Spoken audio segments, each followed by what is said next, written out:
Hi friends, today I'm going to read you a story about Chato, a hungry cat who likes to cook traditional meals for new friends. The book is called Chato's Kitchen, written by Gary Soto and illustrated by Susan Guevara. Chato's Kitchen.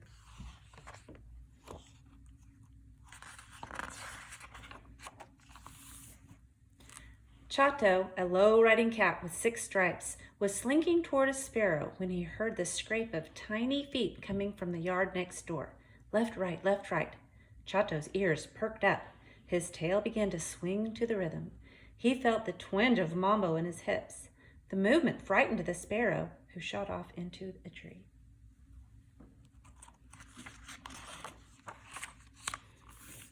No problema, homeboy, Chato said to himself, and followed his nose to the fence.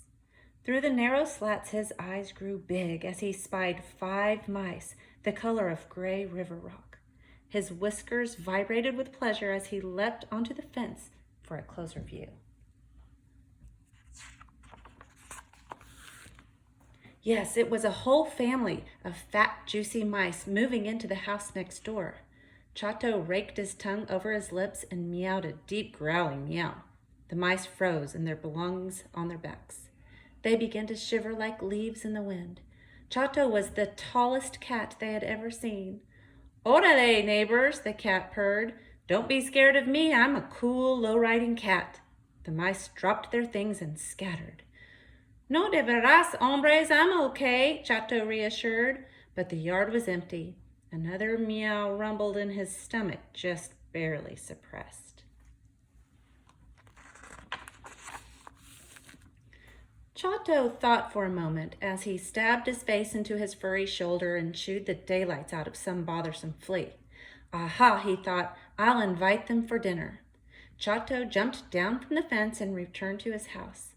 On a piece of fine paper he wrote, "Chato welcomes you to the barrio and invites your tasty family for a surprise dinner tonight at 6 o'clock. Chato immediately saw his error and changed tasty to lovely. He folded the invitation into a paper airplane and tossed it over the fence.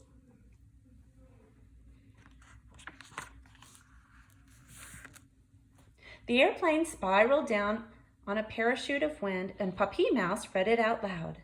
"Should we go, Mommy?" Mouse asked. "Why not?" Puppy said.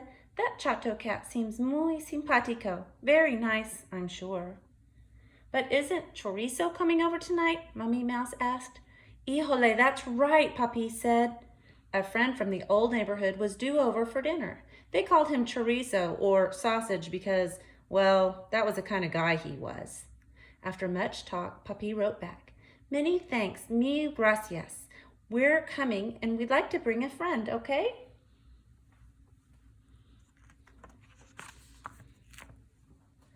"Oh, sure," Chato shouted over the fence. "A friend of a friend is a friend, que no?" He couldn't believe his luck. Instead of just 5 mice, there would be 6. Chato pranced off to the kitchen to rattle his pots and pans. Whistling La Bamba, he took out the beans for frijoles, perfect for mice.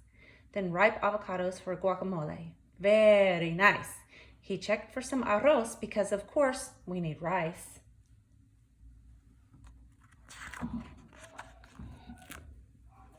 As he was piling ingredients on the table, the doorbell rang. It was Chato's best friend, Novio Boy, a cat with soft green eyes, sleek fur, and the loveliest ground in the barrio.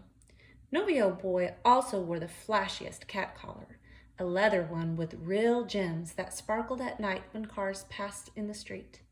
"Yo, cool cat of East Los Homes," he purred. "What you doing?" "I'm having mice for dinner, served with the works. Help me with some tortillas."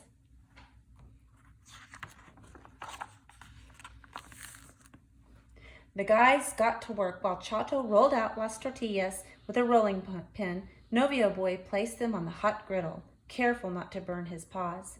He flipped them over with one side baked until both sides were perfect. All afternoon they worked away in the kitchen. They cooked the beans and made the salsa, not too spicy for the guests, and a large pitcher of tamarindo. They made fajitas, enchiladas, carne asada, chile rellenos, and finally, a sweet, smooth flan.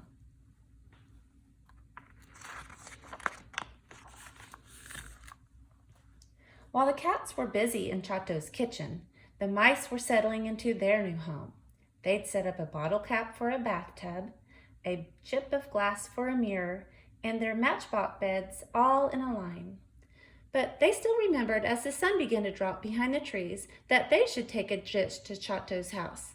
What should they make? Quesadillas, of course, featuring their favorite ingredient, cheese.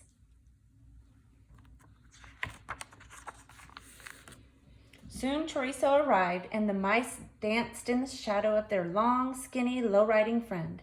They told him about the party at Chato's house. Okay, Razanitos, little mice, it's time to go to the fiesta. So they climbed onto Chorizo's back where they clung to his short fur.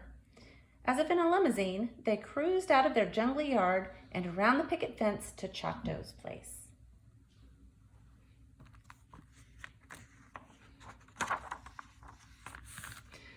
Chato and Novio Boy were sitting in the living room grooming themselves for the party.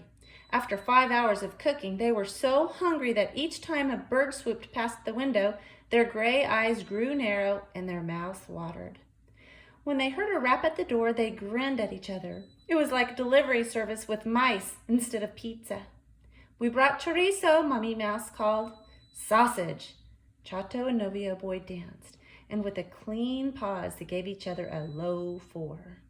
We can have chorizo con mice, Novio Boy grinned.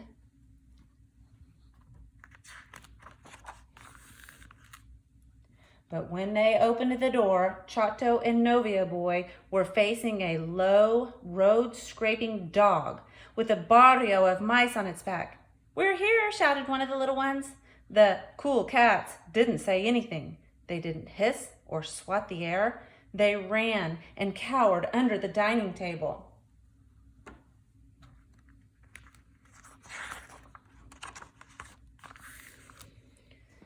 Chorizo wagged into the house, his belly bumping over the threshold. He clicked on paw nails into the kitchen, his nose picking up the smells of the simmering food.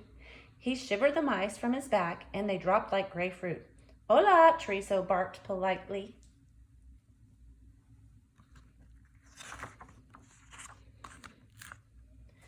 Chato and Novio Boy scampered from under the table and leapt up onto the curtains, where they meowed for their lives.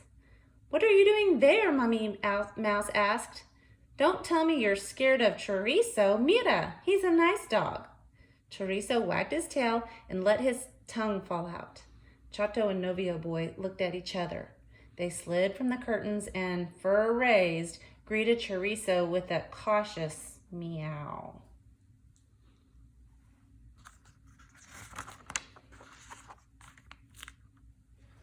Slowly, everyone took their seats.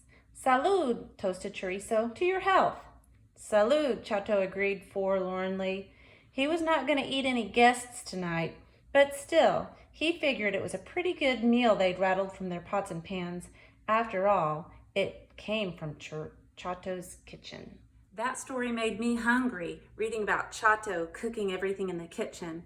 I think I'm going to go in my kitchen with my family and see what we can cook up.